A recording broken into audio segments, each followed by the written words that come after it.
All right, Cancerians, how are you? Happy birthday. Welcome. This is a July reading for you. I will talk about the astrology, especially if you are a Cancer rising. I want you to watch your rising sign. If you're a Cancer sun, moon, or Venus, that's fine. That's my intention, sun, moon, rising, and Venus for the tarot reading. But for the rising signs, especially because I'm going to be talking about the astrology, and that is going to be relevant to where the planets are hitting what parts of your life. Okay. And so I'll be doing that in the extended. So let's get going with your reading. This is the first month. July is very momentous because it is the first month where all of the outer planets have finally reached their new homes. Pluto in Aquarius happened last fall. It's going to be there for 20 years. We have Neptune. Neptune has moved into Aries. It is going to be there for 14 years. We've got Uranus now moving into Gemini. It's going to be there for 9 years. All right. So all of those outer planets are impacting us generationally. They move so slowly that a lot of us have strong impact. And if you look at your birth chart, you'll notice that people who are born like within 10 years of you all have the same Pluto sign, right? Pluto in Virgo. I was born in Pluto and Virgo time, Gen Xer here. And so my point of telling you this is we are moving from an age of earth and water, where all of those outer planets were in earth and water signs, into air signs and fire signs. We have Saturn now moving into Aries. Saturn sticks around in a planet for just 2.5 years, but Saturn is so impactful that I don't want to not sort of include that in what we're talking about.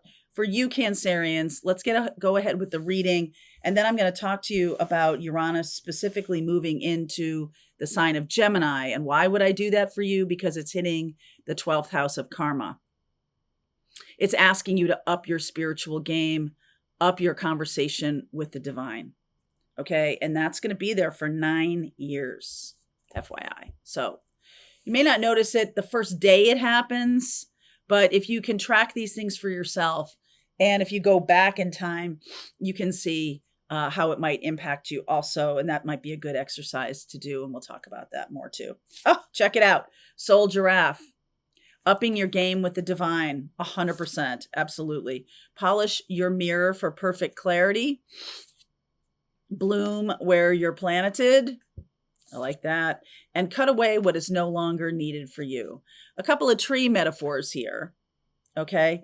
And I always think of someone's birth chart as the bottom of the birth chart, the cusp of the 4th house is kind of your roots and where you come from. And the cusp of the 10th house is the leaves. And so the better you care for the roots, I just planted a whole bunch of hydrangeas out in my garden. The more you care for the roots being established, the better off your flowers or your tree is going to grow, the more robust it will grow.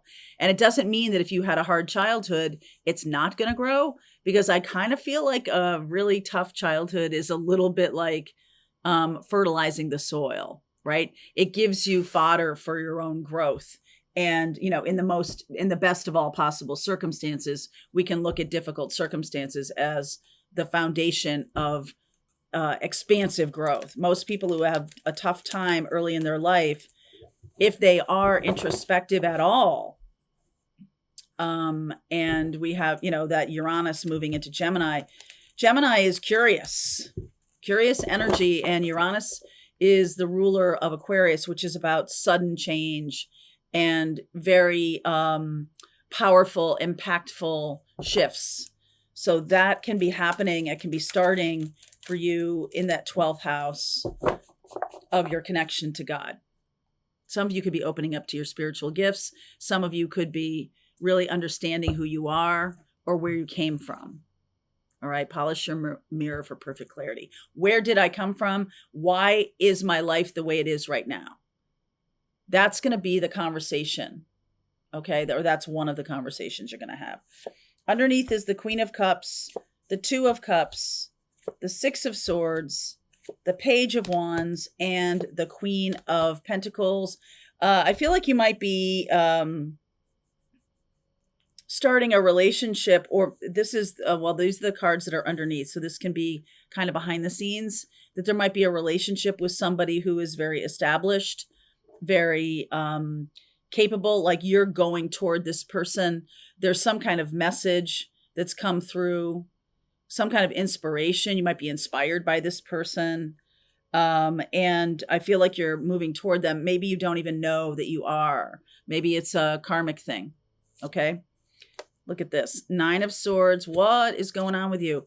Awakening. Ah, well, there's your conversation with God. Hello. Hello. Okay. The 2 of Wands. Some kind of awakening pushes you to a crossroads right now in the month of July. The 7 of Cups. Hanged Man. 8 of Swords. Wow. 7 of Swords. 7, 8s, 9s here. And then the couple of 2s. That's interesting. The 10 of Cups. 7, 8, 9, 10. And the Empress. Some of you are stepping into your divine feminine, upping your game from this Queen of Cups into the Empress.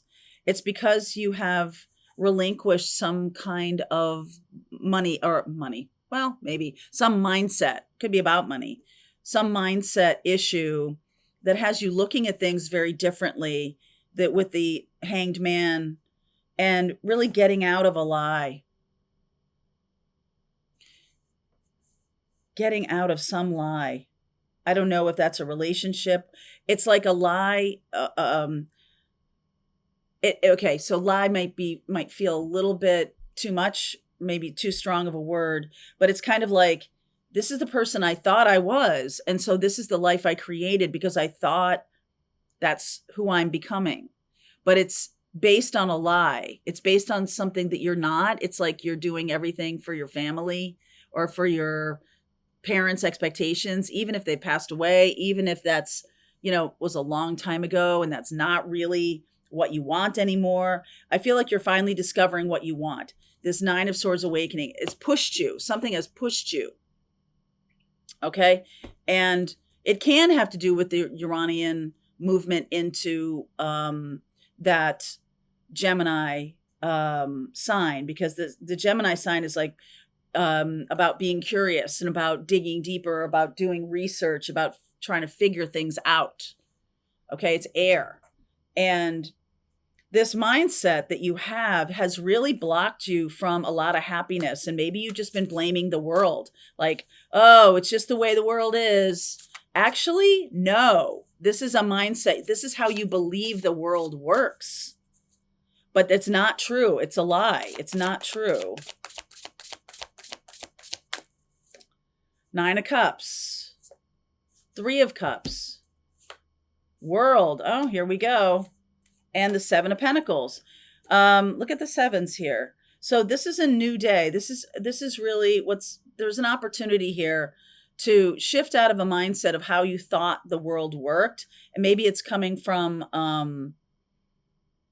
we have a full moon in Capricorn, which is your opposite sign, Cancer. And Capricorn can be father. Okay. So, Cancer is mother, nurture. And it's like, it's a symbol. It's a symbol of mother. What makes me feel nurtured?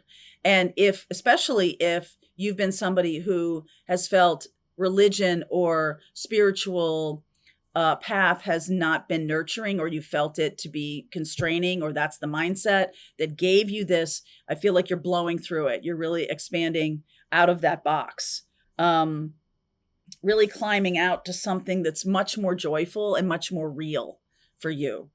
You can't stay in that box. And because I feel like you're manifesting something really beautiful that you've wanted for a long time. There is a person who can help you with that. Queen of Pentacles. There is somebody that may feel nurturing, but also this is about you helping yourself, you nurturing yourself, you seeing that the way you were looking at life was given to you by someone who was not you. All right. So cut away what is no longer needed for you. And, Cancers, you're very, very loyal. Okay. And so this might be a loyalty challenge, an issue that says, hey, I know you're really loyal to your parents, and it doesn't mean that they're trying to do anything terrible to you. It just means that this is how they saw the world, and it's not for you. It's not right for you. And so that loyalty piece is part of this testing. Can I proceed in my life? Can I make new decisions? Because where I've gotten to right now is this 9, 9, 8, 9, 7, 8, 9 of swords, 6, 7, 8, 9 of swords. Okay. And all that's left is that 10 of swords, which is really the ending. Luckily, instead of a 10 of swords, you're getting this 10 of cups and the Empress, which is beautiful energy about Venus. All right. We also have some Venus movement, and I feel like Venus moves into Gemini. Is that right? I just want to look at my notes here. Yeah, Venus on July 4th, Venus moves into Gemini, your 12th house. So more Venus energy here. I feel like July is going to be a very pivotal month, okay, for you. And it's trining, meaning it's a nice energy with the Pluto energy in Aquarius. Gemini and Aquarius are air signs. And so it says there's an opportunity here, okay, for you to make some radical change in your life. And it's only when you change your mindset, when you see that what you assumed was gospel. I mean, it's funny that I'm using that word, if this is religion. What you were given was a perspective, okay, not the whole truth, just a perspective, just someone's opinion. And maybe when you shift it like that, it won't feel so disloyal because you have your own opinion about things too. And that's perfectly fine. All right. That's perfectly fine.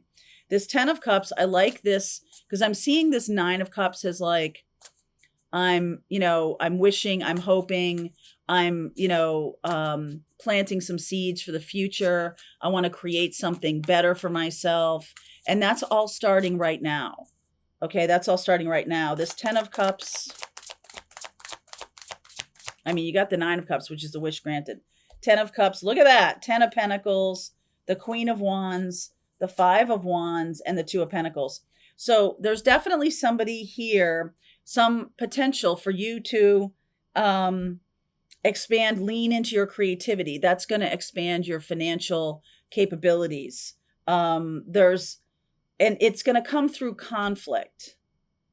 There's going to be conflicting feelings around a choice that you're going to be presented with. And this moment in time is going to call into question that mindset that you've believed in all this time.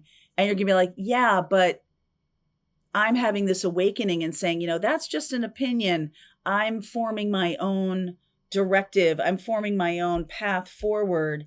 And there's a conflict here, and it might conflict with you internally about your loyalties.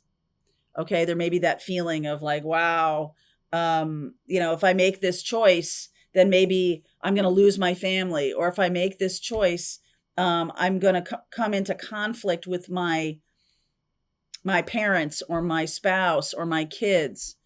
And the conflict is really you growing up or you embracing the future that you want. And it's like, well, I don't know what to tell you. Like, this is the future I want. And if you guys don't want me to go there, sorry, like I'm going to do it. The Temperance card, the Page of Pentacles, the 6 of Pentacles, and there you are, the Chariot. So this requires you to learn something new. I feel like there's a Sag. This could be Sag or Leo energy here that is really helping you. They might financially support you, or there might be some kind of business partnership here. We're going to take a look at that. All right. So let's keep going. If this is your reading, if this is your storyline, we're going to go deeper into this. I'm going to look at what you don't see coming. I'll tell you all about the astrology. And if you'd like to continue on with this reading, link is below. I'll see you over there. All right, I hope you enjoyed that video. If it was helpful to you, please consider liking this video and sharing it with anybody who might have a need for similar kind of information. And if you like this video, check out these videos.